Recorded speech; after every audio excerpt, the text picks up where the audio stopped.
सबसे पहले बात करेंगे लखनऊ से बड़ी खबर की, जहां अतीक अशरफ की हत्या का मामला, हत्या की जांच रिपोर्ट विधानसभा में पेश होगी।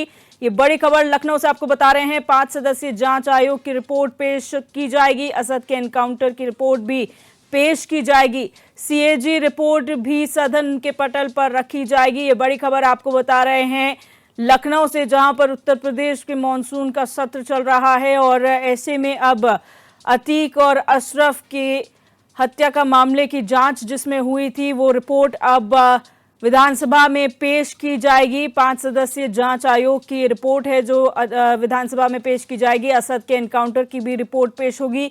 सीएजी रिपोर्ट भी सदन के पटल पर रखी जाएगी। और हमारे यूपी हेड प्रदीप आनंद श्रीवास्तव हमारे साथ फोन लाइन पर जुड़ चुके हैं। प्रदीप, जानकारी चाहेंगे, आज जो रिपोर्ट्स यहां पर सदन में रखी जानी है जिसमें अतीक अशरफ के हत्या की रिपोर्ट है, उसके अलावा भी कई रिपोर्ट्स है, क्या कुछ जानकारी आपके पास है? देखिए दिव्यदर्शनी, निश्चित रूप से विपक्ष निरंतर हमलावर होता रहा है सत्ता पक्ष पर कस्टोडियल डेथ को लेकर, और कहीं न कहीं से अगर हम बात करें तो अशरफ की बात करें, अतीक की बात करें तो कस्टोडियल हिरासत में जो है इनकी हत्या हुई थी, और इसके अलावा इनके बेटों का इनकाउंटर हुआ था, उसको लेकर जो है विपक्ष ने एक पीआईएल दाखिल किया था। इसके अंतर्गत अब उस पर आज सदन के दोनों सदनों में चर्चा होगी। अगर हम उच्च सदन की बात करें, उच्च सदन में भी चर्चा होगी, निम्न सदन में भी चर्चा होगी, जिसमें उत्तर प्रदेश की मुख्यमंत्री योगी आदित्यनाथ कई सवालों का जवाब देंगे। और जो कैग रिपोर्ट है, कैग रिपोर्ट भी करीब करीब तैयार है, वो भी सरकार की तरफ से प्रस्तुत किया जाएगा। इससे ये होगा कि एकदम क्लियर और पारदर्शी तरीके से जो भी घटनाक्रम हुआ है उस विषय में स्वच्छ और साफ जानकारी दी जाएगी, ताकि विपक्ष जो हमलावर होता रहा है उसकी जो हमले वाली नीति है वो इस पर समाप्त हो जाए। जी, ये जो रिपोर्ट्स पेश होनी है, इस पर आगे की क्या कार्रवाई होगी जो जांच रिपोर्ट पेश होगी? देखिए, अगर जांच रिपोर्ट जिस तरह से पुलिस ने अपनी कहानी बताई है उसके अनुसार आती है तो निश्चित रूप से कोई बात नहीं है, लेकिन अगर उसमें थोड़ा सा भी उलटफेर होता है तो निश्चित रूप से जो विपक्ष है या फिर जो अशरफ के परिवार के लोग हैं वो कोर्ट जा सकते हैं, और इस पूरे मामले में उत्तर प्रदेश पुलिस की किरकिरी हो सकती है। जी, जिस तरीके से यहाँ पर कस्टोडियल डेथ की आपने बात की है, अभी तक उत्तर प्रदेश में ऐसे कितने मामले आए हैं जो कस्टोडियल डेथ से जुड़े हुए हैं? कितने की जांच यहाँ पर हुई है? देखिए, अब तक 1299 मामले पूरे उत्तर प्रदेश में कस्टोडियल डेथ के आए थे, जिसमें 199 की जांच हो चुकी है, और 199 में जो है Uttar Pradesh police clean chit पा चुकी है। चूंकि जांच है, धीरे धीरे आगे जांच का स्तर बढ़ रहा है, निश्चित रूप से जांच पूरी हो जाएगी तो जो आगे की प्रक्रिया है वो निश्चित रूप से मीडिया के सामने आएगी, और उत्तर प्रदेश के डीजीपी और कानून व्यवस्था प्रशांत कुमार इस विषय में मीडिया को ब्रीफ भी करेंगे। जी, बहुत शुक्रिया प्रदीप हमारे साथ जुड़ने के लिए और जानकारी साझा करने के लिए।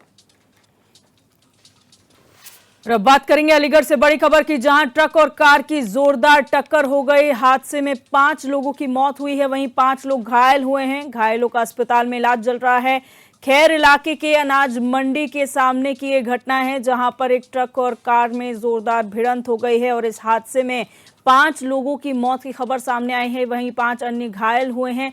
सभी घायलों को अस्पताल में इलाज के लिए भर्ती करा दिया गया है। यह हादसा खैर इलाके के अनाज मंडी के सामने हुआ है।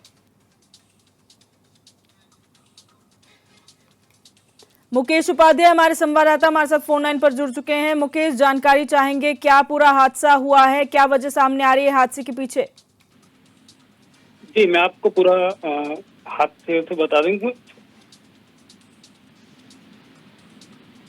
जी मुकेश, आपकी आवाज हम तक साफ नहीं पहुंच पा रही है, एक बार फिर आपसे जुड़ने का प्रयास करेंगे। फिलहाल आपको बता दें कि यहाँ पर एक ट्रक और कार के बीच जोरदार भिड़ंत हो गई, जिसमें 5 लोगों की मौत हुई है, वहीं 5 लोग घायल हुए हैं। अलीगढ़ का ये पूरा मामला है और सभी घायलों का इलाज अस्पताल में चल रहा है। मुकेश उपाध्याय हमारे संवाददाता एक बार फिर हमारे साथ जुड़ चुके हैं। मुकेश, अपनी बात पूरी करें। जी, मैं आपको बता दूं, तेज रफ्तार से कैंटर आ रहा था और वो इतनी लापरवाही के साथ गाड़ी को लेकर आ रहा था और वो इको कार में जबरदस्त और कंटेनर में भिड़ंत हो गई, जिसमें इको में 10 लोग सवार थे, जिनमें 5 लोगों की मौके पर मौत हो गई है और बाकी 5 लोगों को मेडिकल कॉलेज अलीगढ़ में भर्ती कराया गया है। बाकी 5 मृतकों को पुलिस ने मौके पर पहुंचकर मुर्शली में रखवा दिया है और जो है घायल लोगों का जो है इलाज जारी है। क्या ये जो मृत लोग हैं, जो घायल लोग हैं, उनकी अभी पहचान हो पाई है? कौन लोग हैं, कहाँ के रहने वाले हैं? जी, पूरे मामले को लेकर पुलिस जांच में जुटी है और उनके परिवार वालों से संपर्क साध रही है। अभी पूरे तरीका से कंफर्म नहीं हो पाया कि ये लोग जो है कहाँ के हैं। जी, बहुत शुक्रिया जानकारी के लिए मुकेश। बढ़ते हैं आगे। बदायूं में बिसौली नगर के बिलसी रोड स्थित अस्पताल में डिलीवरी के दौरान प्रसूता की मौत हो गई थी, जिसे लेकर पीड़ित परिजनों ने डॉक्टरों पर लापरवाही का आरोप लगाते हुए जमकर हंगामा किया था।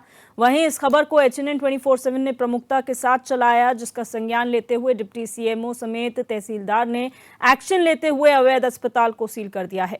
बताया गया कि झोला छाप डॉक्टर्स ने परिजनों को नॉर्मल डिलीवरी ऑपरेशन किया था, जिसके बाद हालत बिगड़ने पर परिजनों को बगैर बताए अस्पताल प्रबंधन ने महिला को जबरन एम्बुलेंस के जरिए हायर सेंटर रेफर कर दिया, जिससे गुस्साए पीड़ित परिजनों ने झोला छाप डॉक्टरों के खिलाफ कार्रवाई की मांग की थी। जीवन ज्योति एक बिना रजिस्ट्रेशन के चल रहा था, तो उस पर एक औरत का सीजरियन कर दिया झोला छाप डॉक्टर, और वो औरत डेथ हो गया, बच्चा तो जीवित है। तो उसके बाद हम लोग ने उस अस्पताल को सील कर दिया है और यहाँ FIR लॉन्च किया गया है। इस पर हम लोग झोला छाप पर पूरा सघन अभियान चला रहे हैं और इस पर जो झोला छाप पकड़ा जाएगा उस अस्पताल सील कर दिया जाएगा, उस पर FIR लॉन्च। अभी FIR लिखी जा रही है इधर या जांच चल रही है? जी हाँ, अभी FIR थाने में, कोतवाली थाने में लिखा जाएगा।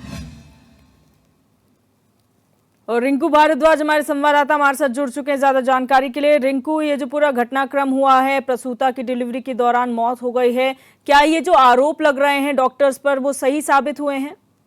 देखिए दिव्या, बता दूं, ये एक निजी अस्पताल है। यहाँ पर प्रसूता की और जो थी उसके नवजात की मौत हो गई और वहाँ पर जो अस्पताल है उस पर रुपए मांगने के अलावा जबरदस्ती एम्बुलेंस में डालकर हायर सेंटर रेफर करने का आरोप लगाता। और वहीं इस पूरे मामले में परिजनों ने अस्पताल के गेट के सामने महिला के शव को रखते हुए और विरोध प्रदर्शन भी किया था।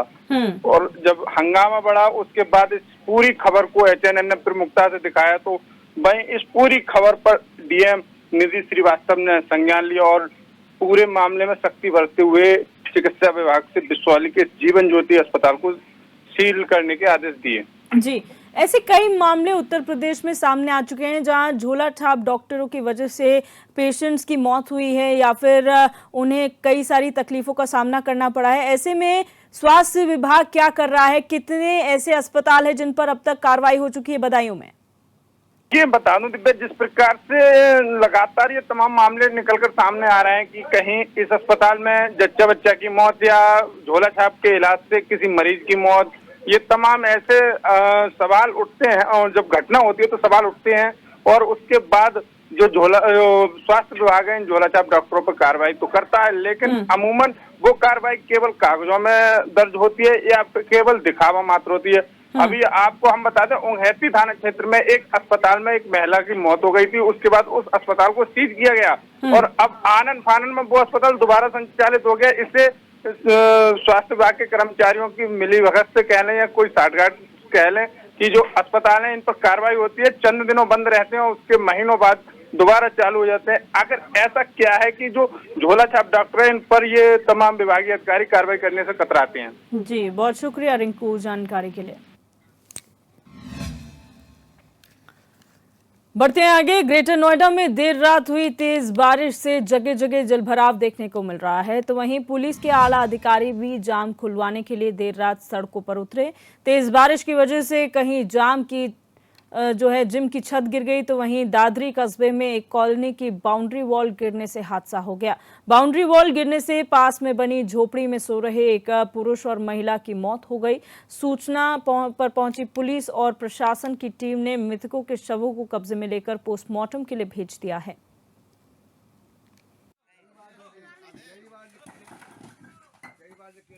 रात में बारिश पड़ रही थी, 2 दिन। अच्छा, प्रशासन को सूचना दी आपने? पुलिस कितनी देर बाद आई थी? मैं तो आधे 1 घंटा बाद आई। क्या कारण था दीवार गिरने का? क्या ज्यादा दीवार जो है टेढ़ी थी या फिर बारिश थी? पहले से टेढ़ी थी, तो आपने कहा नहीं कभी हम तो लोग रहते हैं ना इस कॉलोनी में। अच्छा, हाँ वे पंडित कर रहे हैं हम। कहाँ के रहने वाले थे दोनों जिनकी मौत हुई है? ये आसाम के रहने वाले बता रहे हैं ना, आसाम के। आज बारिश हुआ, बारिश में एक देवाल गिर के 2 बंदा इंतकाल हुआ। नाम क्या है दोनों के? सबूर अली और आमीन है। आप लोग क्या झोपड़ी में रहते हो? हाँ, झुपड़ी में। कितने वर्षों से रह रहे हैं? हम तो यहाँ से 10 साल से रहते हैं। अच्छा, रात प्रशासन को सूचना दी, आई टीम? हाँ,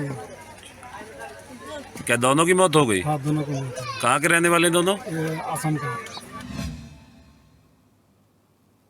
और ग्रेटर नोएडा से हमारे संवाददाता गौरव गौड़ हमारे साथ फोन लाइन पर जुड़ चुके हैं। गौरव, ये जो हादसा हुआ है, क्या कुछ उसे लेकर जानकारी है और बारिश की वजह से क्या स्थिति बनी हुई है ग्रेटर नोएडा में?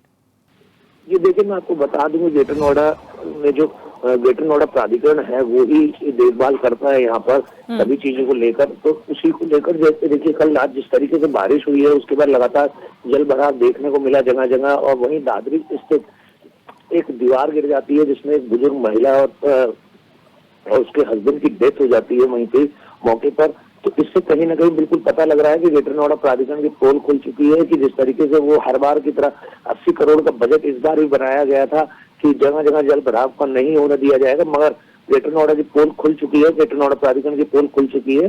जिस तरीके से कल रात मात्र 4 घंटे की बारिश के बाद ही ये दर्दनाक हादसा देखने को मिला। जी, बहुत शुक्रिया गौरव जानकारी के लिए।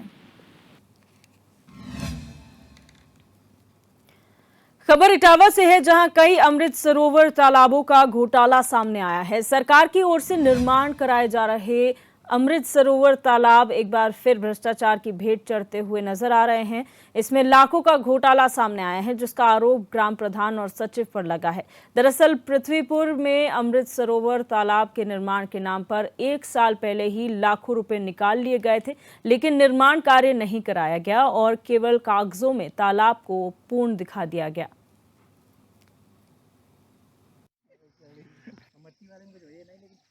जब ये प्रधान जी काम करा रहे थे तो ये बाउंड्री वाल बना रहे थे। हमने कहा सीमेंट तो इसमें इतना लगाओ कि ये जो है ना तुम्हारी टिक जाए ईंट। तो बोले तुम जाके सचिव से कहो या बीडीओ से कहो, ये हमारे पास मत बोलो। तो भाई हम चुप रह गए। फिर ये एक ट्रॉली गिट्टी ला के तालाब के चारों तरफ जो रोड बनी है उस पर जैसे जो ना वो बिछाया जाता है थोड़ा थोड़ा, वो कर दिया, बस काम कंप्लीट हो गया। कहीं ना कहीं खाना पूर्ति कर दी है, पूरी खाना पूर्ति है। तो कहीं ना कहीं लाखों घोटाला देखने को मिल रहा है। लाखों का नहीं, और जो जितना था पूरा ही घोटाला। वैसे उत्तर प्रदेश सरकार में लगातार सरकार तो ये कहती है घोटाला नहीं होना चाहिए, और फिर भी लोग मतलब ये उनकी अनुरूप काम कर रहे हैं। इसमें मशीनरी खराबी है भाई, इनका पैसा सब जो मशीनरी आपस में बांट लेती है। बीडीओ सचिव तो यहाँ आते ही नहीं 4-4 महीने तक, कोई मतलब ही नहीं। देखिए, केंद्र सरकार की मंशा थी कि अमृत सरोवर तालाब के द्वारा जो है जल संरक्षण किया जाए, ताकि जो है आगे जो है जो जल का संकट है वो उससे बचा जाए। और जबकि हमारे जनपद इटावा में 109 अमृत सरोवर तालाब की रिपोर्ट दे दी गई है कि 109 अमृत सरोवर तालाब बन चुके हैं, और बड़पुरा ब्लॉक में 17 तालाब बने हुए हैं। अब 17 तालाब में ये भी तालाब है, ये आपने देखा है, ये पृथ्वीपुर भवनपुर पंचायत में पड़ता है। और इसमें एक तालाब और है, क्या नाम, जो नगला चौहान में पड़ता है। दोनों तालाब में देख के आए हम लोग, वहाँ देखा है। तो आप इसमें तो देखिए, इसमें कहीं भी आपको इंटरलॉकिंग ईंट नहीं लगी हुई है, कहीं भी इंटरलॉकिंग ईंट नहीं लगी है। इसमें बाउंड्री वाल का भी पेमेंट उठा लिया है, एडवांस पेमेंट उठा लिया है। बड़ा सवाल तो बड़ा ये है कि एडवांस पेमेंट उठ कैसे गया भाई? जब सामान लगा नहीं तो पेमेंट कैसे उठ गया? पेमेंट अभी नहीं उठा, आज से 1 साल पहले पेमेंट उठ गया। और ये पैसा 1 साल तक किसके जेब में था? ये कहीं ना कहीं वित्तीय घोटाला है और वित्तीय अनियमितता में आता है। लेकिन अब पता नहीं अधिकारी क्यों नहीं इस पर कार्रवाई करते हैं, अधिकारी यहाँ क्यों नहीं आते देखने? क्या जो है मीडिया ही का सब दायित्व है कि हर जगह जा के मीडिया उजागर करे तब अधिकारी देखें? ये आप देख सकते हैं, यहाँ पे झंडा का पोल बनाया गया है।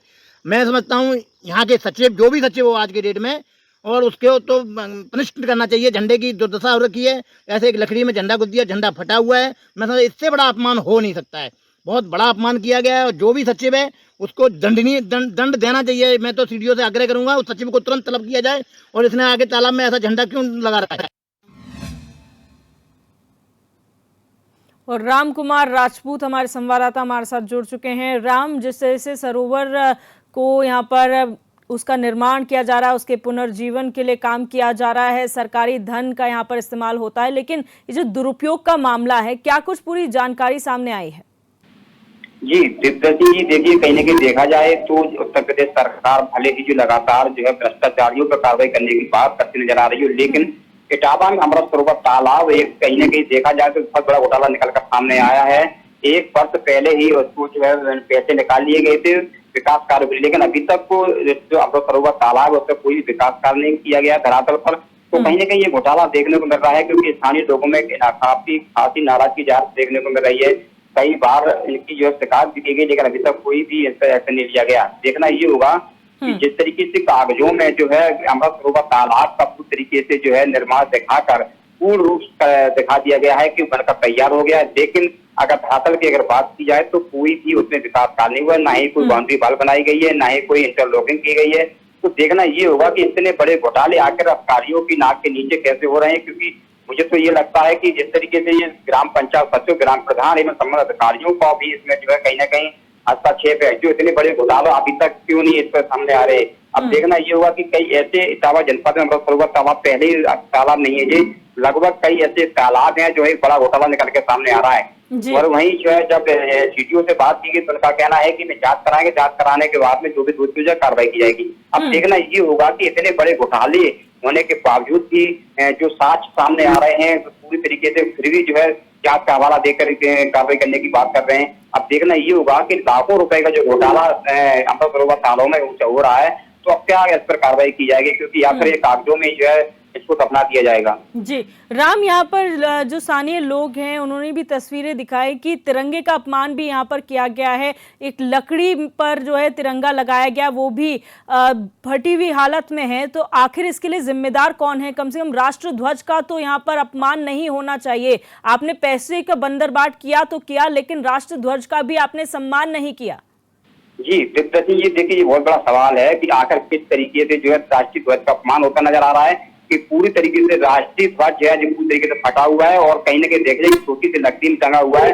तो ये देखना भी ये लगता है कि जिस तरीके से संबंधित अधिकारी हो या ग्राम पंचायत हो, प्रधान हो या सचिव हो, तो उनकी नजरों के सामने जिस तरीके से जो राष्ट्रीय ध्वज का अपमान हो रहा है, ये बहुत बड़ा सवाल है। आखिर देखना ये होगा कि आखिर कैसे ऐसे लोगों पर क्यों कार्रवाई नहीं होती है, क्योंकि जिस तरीके से एक सम्मानजनक देश का जो राष्ट्रीय तिरंगा है उसका अपमान होता हुआ नजर आ रहा है। तो कहीं ना कहीं देखा जाए तो मुझे लगता है कि उत्तर प्रदेश सरकार जिस तरीके से अपने मंसूबों का जो है इस तरीके के लोग जब पानी पीते नजर आ रहे हैं, देखना ये होगा कि ऐसे लोगों पर कब कार्रवाई की जाएगी, क्योंकि संबंधित अधिकारियों को अवगत करा दिया गया, लेकिन उनका कहना है कि जब जांच होगी उसके बाद में कार्रवाई की जाएगी। अब देखना ये होगा कि आकर जिस तरीके से देश का ये तिरंगा है उसका भी अपमान किया जा रहा है, तो कहीं ना कहीं पूर्ण रूप से जो है कई लोगों की नजरें, क्योंकि वहाँ ग्राम प्रधान भी जाते हैं, अमृत सरोवर तालाब देखते भी हैं, और तो कहीं ना कहीं ये तिरंगा झंडे का जिस तरीके से सम्मान किया जा रहा है, तो कहीं ना कहीं अब देखना ये होगा कि आकर ऐसे लोगों को क्या कार्रवाई की जाएगी। जी राम, आप बने रहिए हमारे साथ, अगली खबर पर भी हम आपसे जानकारी लेंगे।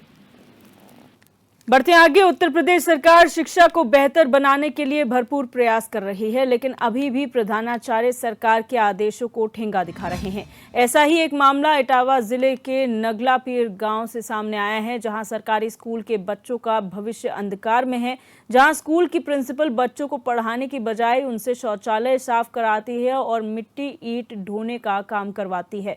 स्कूल के शौचालय में तक ताला लटका हुआ है। वहीं बीएसए से शिकायत करने के बाद भी प्रिंसिपल पर कोई कार्रवाई अब तक नहीं हुई है, जिससे बच्चों के परिजन काफी परेशान हैं। क्या समस्या है? शनिवार के हमने इसलिए खाना नहीं बनाया था, उन्होंने 9.5 किलो चावल भरा था, तो इन्हें 8 किलो दे रहा है, तो हम लोगों ने गुस्से में नहीं बनाया। कितना कम दिए चावल? हेड मैडम ने। अच्छा, और क्या समस्या है? ये समझ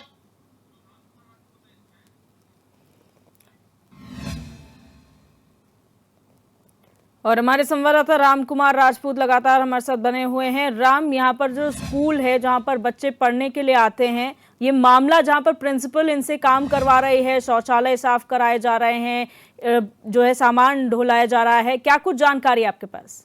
जी देखिए, कहीं ना कहीं देखा जाए इटावा जनपद में एक नगलापीर गाँव का पड़ता है, तो यहाँ सरकारी विद्यालय जिसको शिक्षा का मंदिर कहा जाता है, लेकिन शिक्षा के मत जो खिलवाड़ किया जा रहा है, उनका जो है आगे का जो भविष्य है उसके साथ में पूरी तरीके से अन्यताएं देखने को मिल रही है। और यहाँ प्रिंसिपल जो है, जो लगातार प्रधानाचार्य हैं, जो बच्चों से कार्य कराते नजर आ रहे हैं, शौचालय साफ कराते नजर आ रहे हैं। और अगर बात की जाए तो शौचालय, क्योंकि शौचालय जो अपने सिर्फ यूज में वो कार्य करते हैं, बाकी को बच्चों को अगर किसी प्रकार की जो है टॉयलेट या जो है किसी प्रकार समस्या होती है, उनको स्कूल के बाहर जाना पड़ता है। अब देखना ये होगा कि जिस तरीके से लगातार बच्चों को भविष्य के लिए ग्रामीण क्षेत्र के लोग सरकारी विद्यालय में क्यों कतराते हैं, इसलिए कतराते हैं क्योंकि वहाँ न तो कोई शिक्षा का मतलब जो है कोई स्तर देखा जाता है, और कहने की बच्चों से कार्य कराया जाता है, बच्चों से ईंटें धुलाई जा रही है, बच्चों से स्कूल में कार्य कराए जा रहे हैं, तो मिट्टी डलाई जा रही है। बस ये कहना ये हुआ कि बच्चों के साथ अगर इस तरीके के कार्य कराए जाएंगे तो बच्चों के भविष्य का क्या होगा। एक साल पहले भी जो है इस प्रधानाचार्य के खिलाफ जो शिकायत दर्ज कराई गई थी, लेकिन डीएसए ने उसको जो है जांच का हवाला देते हुए उनको जो है कोई कार्रवाई नहीं की थी। उसके बावजूद फिर भी वही मामला सामने निकल कर आ रहा है कि जिस तरीके से मिड डे मील का घोटाला हो, कहीं ना कहीं देखा जाए तो उनको कुछ दिन पहले ही जो है लगभग 1 हफ्ते खाना नहीं बनाने दिया गया था मिड डे मील को, क्योंकि कोई सामान प्रधानाचार्य नहीं दिया गया, जिसके कारण जो है लगातार एक बार फिर कहने का रसोइयों ने नाराज होकर जो है एक शिकायत दर्ज कराई थी। लेकिन अब देखना ये हुआ कि आखिर बच्चे कैसे पढ़ेंगे, कितना बच्चों का भविष्य बनता है, क्योंकि जब जो प्रधानाचार्य जैसे लोग जो बच्चों के साथ भविष्य का खिलवाड़ करेंगे, आखिर कौन जिम्मेदार होगा। अच्छा राम, आपने कहा इससे पहले भी इसी प्रिंसिपल के खिलाफ कंप्लेंट जा चुकी है लेकिन कार्रवाई नहीं हुई, एक बार फिर ये प्रिंसिपल चर्चाओं में है। आखिर इन पर इतनी मेहरबानी क्यों है विभाग की कि इन पर कोई कार्रवाई नहीं हो रही है शिकायतों के बावजूद भी, और क्या कोई प्रिंसिपल का वर्जन आया है इस पूरे मामले में? जी दिव्या जी, ये देखिए कहीं ना कहीं देखा जाए, ये कहीं ना कहीं राजनेताओं को संरक्षण कहा जाए या फिर जो किसी तरीके से एक ताकत दिखाई मानी जाए, क्योंकि जिस तरीके से इतना बड़ा सबके सामने आने के बावजूद भी ये है इन पर कार्रवाई नहीं हो रही है। क्योंकि पिछली बार। ठीक है राम, बहुत शुक्रिया हमारे साथ जुड़ने के लिए और तमाम जानकारी साझा करने के लिए। और सीधे रुख करेंगे टिहरी का, जहां पर मुख्यमंत्री पुष्कर सिंह धामी पहुंचे हुए हैं। आपदाग्रस्त क्षेत्रों का निरीक्षण वो कर रहे हैं, जायजा ले रहे हैं। उनके साथ मंत्री सतपाल महाराज भी नजर आ रहे हैं।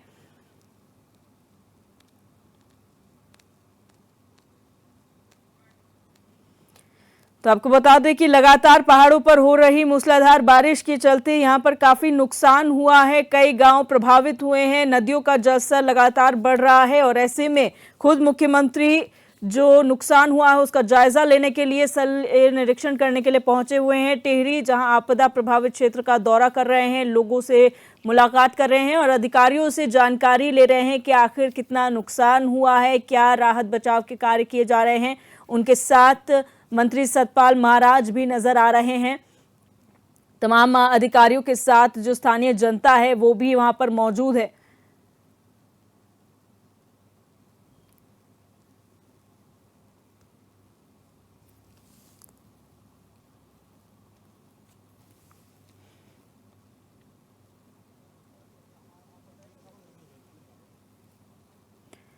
तो मुख्यमंत्री की तरफ से लगातार निर्देश दिए जा रहे हैं अधिकारियों को अलर्ट रहने के लिए। और इससे पहले हमने देखा था कि रात में आपदा सचिव से फोन पर बातचीत मुख्यमंत्री ने की थी, उन्हें अलर्ट रहने के निर्देश दिए गए थे। उसके बाद सुबह वो खुद राज्य आपदा प्रबंधन केंद्र पहुंचे औचक निरीक्षण करने के लिए, जहां वीडियो कॉन्फ्रेंसिंग के माध्यम से तमाम अधिकारियों के साथ, जिलाधिकारियों के साथ वो जुड़े थे, उनसे जानकारी ली थी। अब खुद ग्राउंड जीरो पर मुख्यमंत्री पहुंच चुके हैं टिहरी में, जहां पर आपदाग्रस्त क्षेत्रों का जायजा वो ले रहे हैं।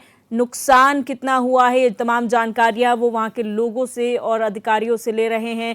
तमाम निर्देश जो हैं लगातार दिए जा रहे हैं मुख्यमंत्री की तरफ से कि आपदा से निपटने के लिए तुरंत एक्शन लिया जाए, क्विक रिस्पांस टीम को यहाँ पर लगाया जाए और एनडीआरएफ, एसडीआरएफ और डीडीआरएफ जैसी जो टीमें हैं रेस्क्यू के लिए, उन्हें जहां पर भी प्रदेश में जरूरत पड़े वहां डिप्लॉय किया जाए। और खबरों में मेरे साथ बस इतना ही। आप देखते रहिए HNN 24/7।